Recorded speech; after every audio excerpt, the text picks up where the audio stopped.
Good evening, my friends. This is Paul, and tonight I'm going to be re-reviewing Super Mario Odyssey for the Nintendo Switch. Man, was my microphone awful in my original review, and I'm so glad that I get a chance to not only record it with much better audio, at least in my opinion. You guys might be spoiled by the newest tech, but also the fact that I actually have footage to show.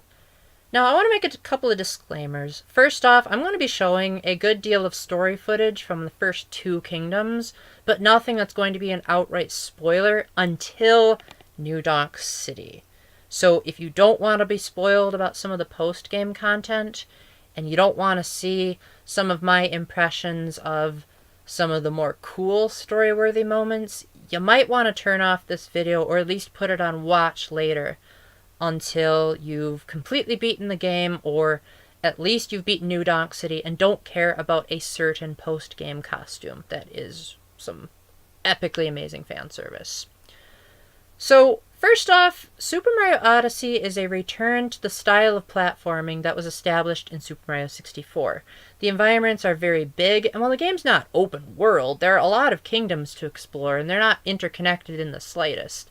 But it does give you the freedom to wander around and not necessarily take a linear path through the environment. Very rarely does the game say you have to do what we want or else. In fact, you can skip most of the story entirely. Besides what you're seeing right now, there are very few moments where the game says you have to watch it. And even if you do, you can just press the plus button or whatever the equivalent is on the Switch Pro controller and just skip the movies altogether. I wouldn't recommend it though, as this definitely has probably the best Mario story since the Paper Mario games. And while it's not award-winning, there are certainly some graphic novels that do better. This does have the best ending of the Mario series by far, and even includes some pretty hilarious writing. Mario's companion Cappy, which is basically a possessed version of Mario's Cap. Not only does he work as Mario's Navi for this game, except not nearly as annoying, but he also plays a central role in the game itself. Cappy is essentially an extension to Mario's moveset. Not only can he toss Cappy like a boomerang, but he can also bounce off of Cappy to reach higher or farther away platforms, pull things out of the ground, grab coins, and even capture enemies, which I'm about to get to in a minute. The game all feels very smooth all the way through, and it's really one of those things that as much as you hear it from the reviews, you simply gotta play it for yourself to see, yes, this is epic. This is how Mario should have controlled back in 1996. However, there is one major exception, and that's the motion controls. This game has it seems like an eternal loading screen when the game first turns on, telling you, you should play the game with detached Joy-Con controllers. Even though I actually did play with detached Joy-Con controllers when I turned it on, and it still said I should do it. Almost as if it didn't register that I was doing what the game said. And even then, while the motion controls give Mario additional moves, none of them are absolutely required to 100% complete this game. You could be like the completionist and fully get absolutely everything there is to get without waggling the Joy-Cons a single way. They just feel like that tacked on Wii Remote nonsense that plagued us from 2006 to 2011. The worst part of it is when you try to throw Cappy in different ways. A lot of times it just didn't work like I wanted it to. Now, of course, the main thing that makes Cappy so great is that Mario can possess various creatures and objects. Well, maybe the game wants to avoid a PG-13 rating, so they call it capturing to keep it more family-friendly. Basically, Mario takes control of something, and he's able to move it like he wishes. Now, this has previously been sort of a lackluster feature in former Mario games, but capturing is absolutely crucial to the level design in Super Mario Odyssey. These platforms, for example, good luck trying to get up these without being a frog.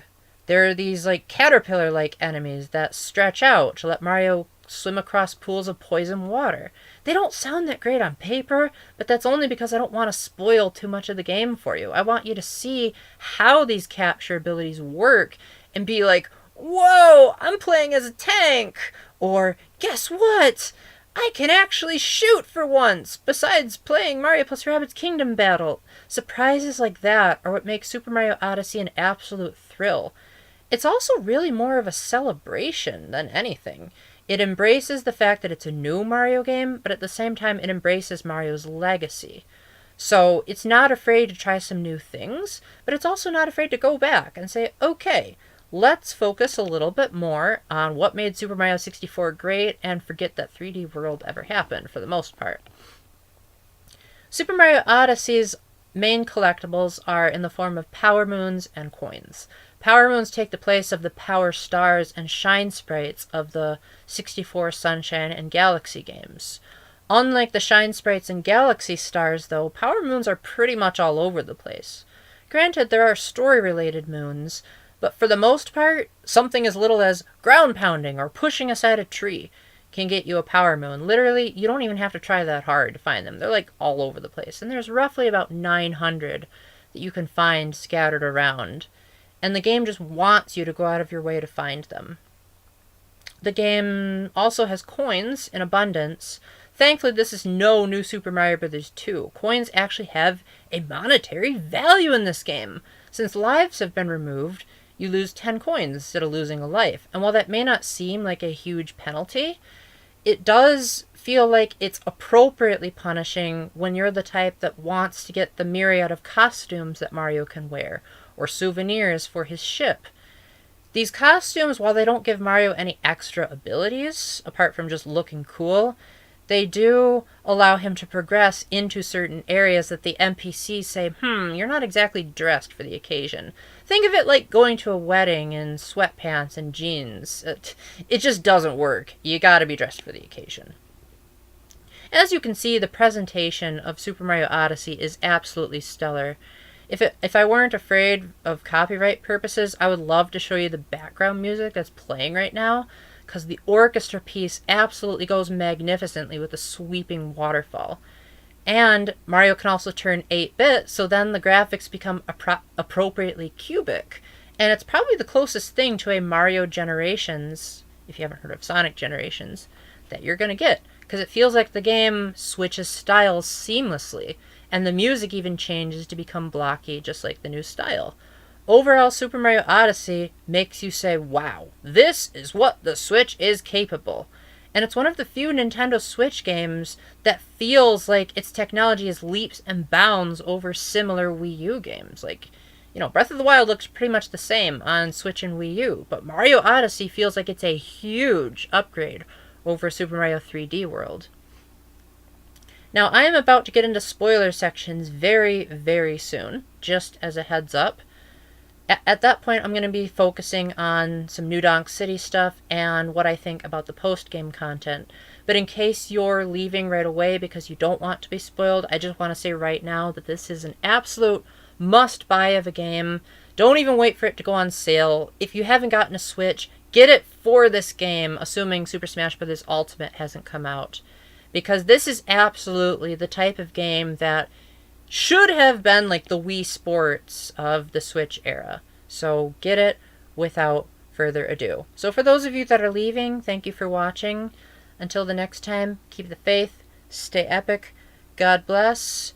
And if you're going to actually travel the world like Mario's doing, moons aren't going to do it. You're going to need hard cash, and you're probably going to need a car or an airplane. And those are expensive. So thank you very much to the non-spoilery audience. In just a few minutes, stay tuned for the post-game. Bye. Okay, now that that's out of the way. Super Mario Odyssey is one of those games that is shockingly on the short side for a Mario game. It shouldn't take more than probably a day's sitting to beat it. But the post-game content is absolutely ginormous. Probably only about 20% of the game is the main story. And then after that, you get 3 new kingdoms that you can explore, including one that is an excellent throwback to Super Mario 64, including the costume that you see me wearing right now. And they offer some of the best platforming challenges in a Mario game to date. This game even offers a couple of challenges, and you might not think that this game is that punishing, but there are some platforming challenges that don't have checkpoints, and you really have to be on top of your game to know what you're doing. Overall, though, Super Mario Odyssey, the further you get, the more it prides itself on wanting you to have a smile on your face. It doesn't try to be the next God of War. It doesn't try to be the graphical milestone that's going to revolutionize Nintendo games. This game's motto is, you are going to enjoy yourself. It's like being a kid in a candy store. The kid's given 10 cents, and they're like, ooh, every piece of candy is a coin. I want it. And then you say to yourself, wow, I have so much freedom. I can just do what I want, go where I want, and have fun doing it.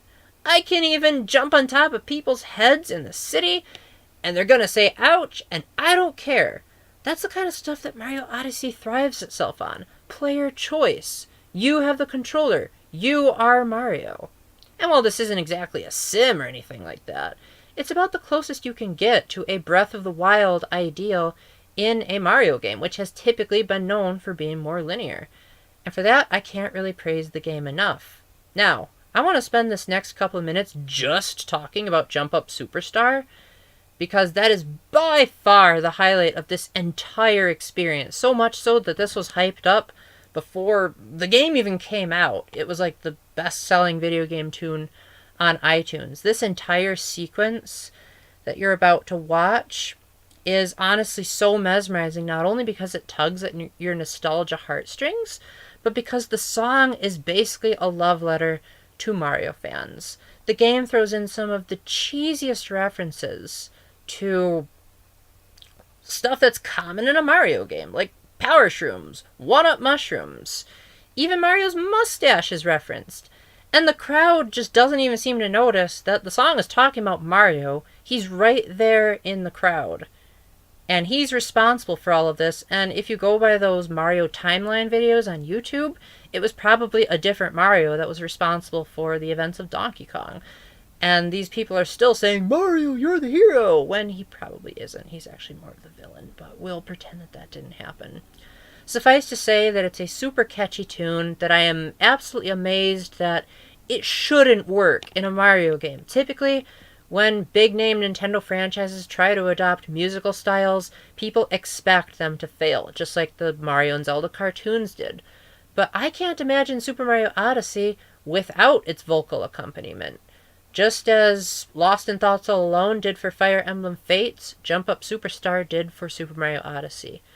And for that, this game just gets so many things right that even the most minor nitpicks I have are extinguished in the fact that, yes, while the mission objectives may seem repetitive, and of course Super Smash Bros. Ultimate is probably going to make a monkey out of the amount of content in this, this is still an absolute must-buy from start to beyond finish, because this game just doesn't want to end.